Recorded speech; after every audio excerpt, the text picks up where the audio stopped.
नमस्कार क्लास। आज के इस लीगल एक्सप्लेनर में आप सभी का स्वागत है। देखिए, एक लॉ प्रोफेसर के नाते मैंने अक्सर एक चीज नोटिस की है। बुनियादी बातों को रटना या सिर्फ पंचायत शब्द का मतलब जान लेना, ये तो कोई भी एवरेज स्टूडेंट कर लेगा, राइट? लेकिन अगर आपको सच में टॉपर बनना है, इस विषय की गहराई तक जाना है, तो आपको इस संवैधानिक ढांचे को आर्टिकल वाइज समझना होगा, यानी अनुच्छेद दर अनुच्छेद। तो चलिए, आज ऊपरी बातों को छोड़ते हैं और सीधे इस विषय की गहराई में उतरते हैं।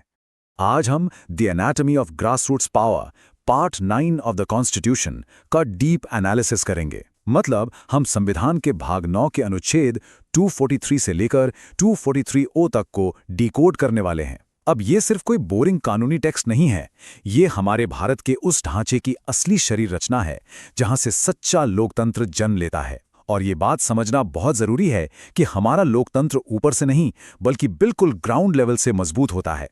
तो आज के इस पूरे सिलेबस को हम 5 लॉजिकल मॉड्यूल्स में कवर करेंगे। पहला, लोकतंत्र का दिल। दूसरा, सामाजिक न्याय की नींव। तीसरा, असली शक्तियां। चौथा, वित्त आयोग। और पांचवां, प्रक्रिया की सुरक्षा। मॉड्यूल 1, लोकतंत्र का दिल। चलिए समझते हैं कि ये पूरी व्यवस्था शुरू कहां से होती है। तो सबसे पहले आता है आर्टिकल 243। ये बेसिकली एक बेस आर्टिकल है। मतलब ये पंचायत, ग्राम सभा और जिला जैसे अहम शब्दों की परिभाषा तय करता है। अब आप सोचेंगे कि इसमें क्या खास है। देखिए, लीगल पॉइंट ऑफ व्यू से ये ज्यूरिस्प्रूडेंस यानी न्याय शास्त्र के लिए बहुत क्रूशियल है। एग्जाम में भले ही आपसे सीधे इसके बारे में ना पूछा जाए, लेकिन आगे जब हम पेचीदा कानूनी सवालों में उलझेंगे ना, तब यही डेफिनेशंस हमारे काम आएंगी। बिल्कुल वैसे ही जैसे कोई भी खेल शुरू करने से पहले उसके नियम और मैदान की बाउंड्री सेट करना जरूरी होता है। चलिए अब इस पूरे सिस्टम के सबसे दिलचस्प और पावरफुल आर्टिकल पर आते हैं। Article 243A। ये ग्राम सभा से जुड़ा है। अगर मैं कहूं कि ये हमारे लोकतंत्र का धड़कता हुआ दिल है, तो बिल्कुल गलत नहीं होगा। ये डायरेक्ट डेमोक्रेसी यानी प्रत्यक्ष लोकतंत्र का सबसे बेहतरीन उदाहरण है। जरा सोचकर देखिए, एक ऐसा सिस्टम जहां आम जनता बिना किसी बीच वाले के, बिना किसी बिचौलिए के सीधे तौर पर सत्ता में हिस्सा ले रही है। कमाल की बात है ना? ग्राम सभा का असली मतलब ही है लोगों की असली ताकत। अब इस पीपल पावर को एक रियल लाइफ एग्जाम्पल से समझते हैं। मान लीजिए किसी गांव में राशन का कोई बड़ा घोटाला हो गया। अब क्या होगा? क्या लोग कोर्ट के चक्कर काटेंगे? नहीं, सीधे ग्राम सभा की बैठक बुलाई जाएगी। गांव के नागरिक आमने सामने बैठकर सीधे सवाल पूछेंगे और जवाब मांगेंगे। इसमें कोई लंबी और थका देने वाली अदालती तारीखें नहीं हैं। यह सिस्टम में रातों रात ट्रांसपेरेंसी लाने का सबसे डायरेक्ट और असरदार तरीका है। मॉड्यूल 2, सामाजिक न्याय की नींव।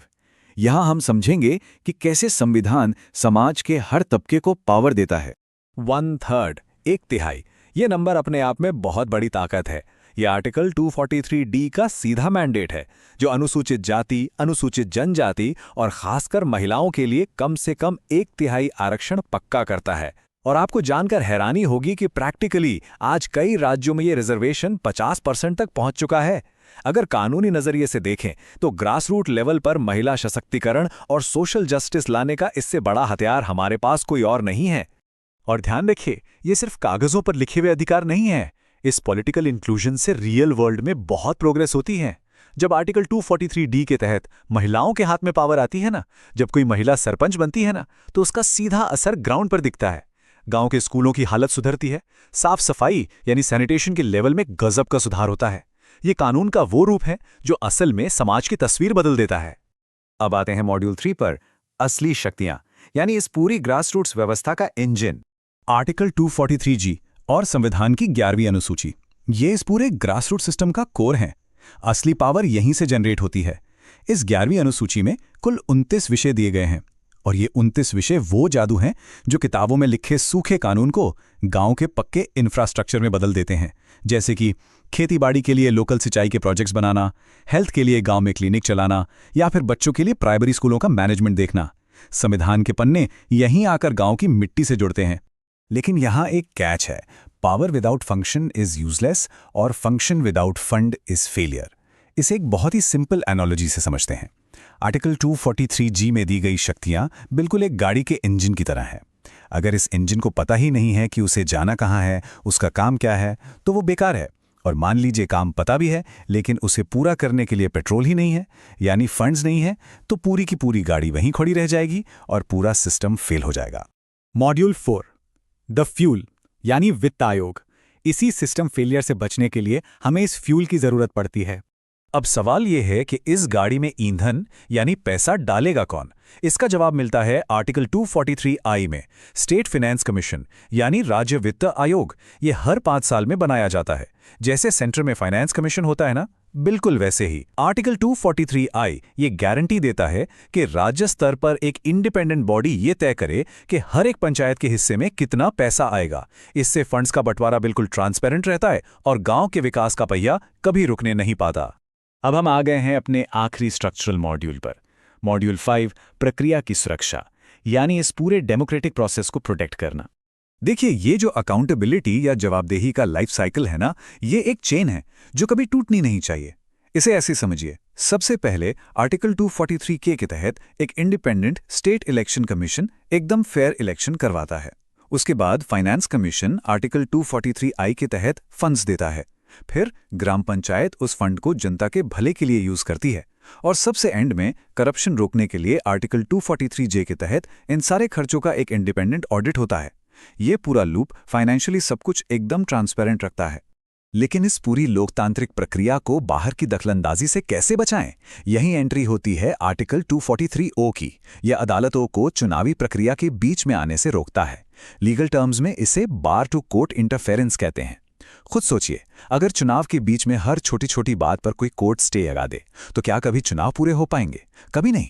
तो ये आर्टिकल मेक श्योर करता है कि कोर्ट कचहरी के चक्कर में चुनाव लेट ना हो और हमारा डेमोक्रेटिक प्रोसेस बिना रुके स्मूथली चलता रहे। अब स्क्रीन पर देखिए, ये एक एग्जाम किलर रिवीजन टेबल है। ये आपके बहुत काम आने वाली है। चलिए इसे क्विकली रैप अप करते हैं। 243 में डेफिनेशंस हैं, 243A ग्राम सभा की ताकत है, 243D रिजर्वेशन से जुड़ा है, 243G असली शक्तियां और कार्य देता है, 243I फाइनेंस कमीशन बनाता है, 243K इलेक्शन करवाता है और 243O अदालती रोक टोक से बचाता है। जो भी इस विषय को पढ़ रहा है, उसके लिए अपने दिमाग में पूरी पिक्चर क्लियर करने का ये सबसे बेस्ट तरीका है। तो इस पूरे एक्सप्लेनर के अंत में हमें खुद से एक बहुत बड़ा सवाल पूछना चाहिए।